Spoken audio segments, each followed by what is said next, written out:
ఇప్పుడు తమ పుట్టుకల కోసం గొప్పగా చెప్పుకునే వారికి ఎలాంటి సవాళ్లను విసురుతోంది. భూమిపై ఉన్న మానవ జాతంతా ఒక సంతతి వారేనా? మనిషి ఆవిర్భావం ఎక్కడ జరిగింది, ఎలా ప్రయాణించింది, ఎలాంటి మలుపులు తిరిగింది? వివిధ ఖండాల్లో ఉన్నవారంతా ఏకఖండ వాసులేనా?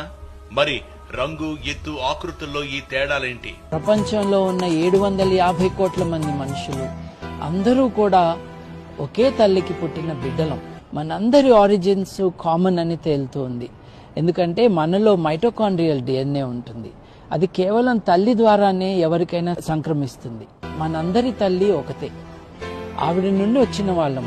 నిన్ను కన్న తల్లి ఒకతే అని, నిన్ను కన్న తండ్రి ఒకడే అని, అందరికి తండ్రి ఆదామని, ఆదాము తండ్రే దేవుడయని. తెలియాలి గత చరిత్ర, నువ్వు పుట్టక ముందటి